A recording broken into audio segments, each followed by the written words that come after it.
ధర్మపరుడైన ధర్మరాజు నరకద్వారానికి ఎందుకు వెళ్ళాడు? మన మహాభారత కథలో చివరిలో మహాప్రస్థాన పర్వం వస్తుంది. మహాప్రస్థాన పర్వంలో ఏంటంటే అప్పటిదాకా చాలా కాలం పాటు పరిపాలన చేస్తారు. అది అయిన తర్వాత శ్రీకృష్ణుడికి నిర్యాణం అవుతుంది. ఆయన నిర్యాణం తర్వాత ధర్మరాజులో కూడా ఇంకా మళ్ళీ ఆయనలో మళ్ళీ నిర్లిప్తత చోటుకుంటాయి మనసులో. అప్పుడు అర్జునుడితో అంటాడనమాట, కాలం తన పని తాను చేసుకుంటూ పోతుంది, మనుషుల్ని ఎవరైనా కూడా నశించాల్సిందే, కాలం చేతిలో అందరూ కీలిబొమ్మలమే, నేను మహాప్రస్థానం చేద్దాం అనుకుంటున్నాను చెప్తాడు. అంటే ఇంకా వాళ్ళు వెళ్ళిపోయి రాజ్యాన్ని వదిలిపెట్టేసి నారబట్టలు కట్టుకుని అక్కడి నుంచి ప్రయాణం సాగిస్తారు.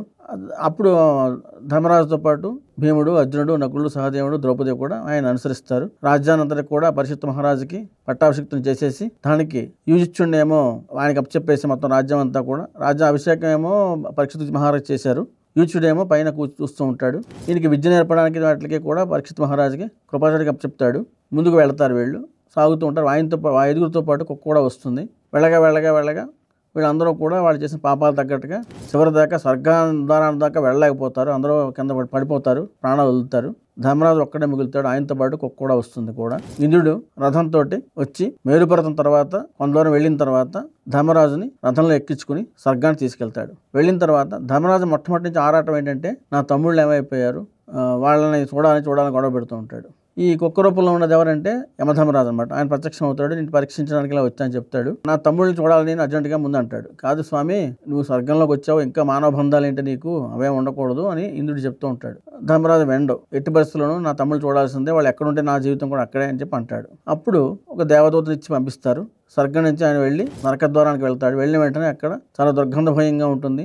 వైతరి నది ప్రవహిస్తూ ఉంటుంది. ఎక్కడ చూసినా రక్తమాంసాలు, సరసల కాగుతున్న నూనె మడుగులు, వేడివేడి సరస్సులు, కత్తుల బోన్లు, అదో రకమైన దుర్గంధం అక్కడ వ్యాపించి ఉంటుంది. ధర్మరాజు అక్కడ ఉండలేకపోతాడు. ఇంక వెనక్కి వెళ్ళిపోదాం అనుకున్న టైంలో ఆయనకి ఆర్తనాదాలు వినపడతాయి. ఆ ఆర్తనాదాల యొక్క స్వరాన్ని ఆయన పసిగట్టలేకపోతాడు. అప్పుడు ఆయన వెనక్కి తిరిగి వెళ్ళిపోతుంటే, రాజా వెళ్ళిపోకు, నువ్వు ఉన్నంతసేపు నీ దగ్గర నుంచి వస్తున్న సుగంధభరితమైన వాయువు మమ్మల్ని తాకింది, దానివల్ల మాకు చాలా ఉపశమనం కలిగింది, వెళ్ళొద్దు రాజా అని అరుస్తారు.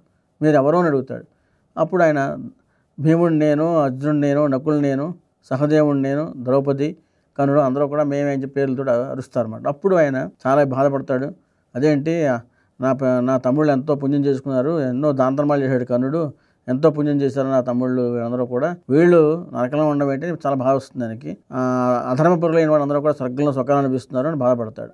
అప్పుడు దేవదూత కౌరు పంపిస్తాడు, నేను ఇక్కడే ఉంటాను, ఇక్కడి నుంచి కథల్లో అని. అప్పుడు ఇంద్రుడును యమధర్మరాజు పరిగెట్టుకుంటూ వస్తారు. వచ్చి ఎక్కువ పుణ్యం చేసిన వాళ్ళు, తక్కువ పాపం చేసిన వాళ్ళు, రెండు రకాలుగా విశేషణాల ద్వారా వాటిని విభజించాము. ఎక్కువ తప్పులు చేసిన వాళ్ళు, ఎక్కువ పాపాలు చేసిన వాళ్ళందరూ కూడా ముందు స్వర్గంలో అనుభవిస్తారు, తర్వాత నరకానికి వెళ్తారు. తక్కువ పాపం చేసిన వాళ్ళు ముందు నరకం చూసి తర్వాత స్వర్గానికి వెళ్తారు అని. అయినా కూడా అయితే నువ్వు కూడా అశ్వత్థామ అథ కుంజరహ అనబట్టి ఆ చిన్న పాపం చేయడం వలన, మోసగించే ఉద్దేశంతో నువ్వు ద్రోణుడిని అలా చంపడం వలన నీకు నరకద్వారం యొక్క దృష్టి కలిగింది. చూసావు, నువ్వు నరకద్వారం చూసావు. కారణం ఏంటంటే ఆ ఒక్క పాపానికి. ఇప్పుడు నీ పాప ప్రక్షాళన అయిపోయింది. నీ తమ్ముళ్ళ విషయంలో నువ్వు చాలా ధర్మంగా ప్రవర్తించావు కాబట్టి వాళ్ళు కూడా స్వర్గానికి వెళ్ళిపోయారు. ఇప్పుడు స్వర్గానికి రా అని చెప్పి సుఖభోగాలు అనుభవించు.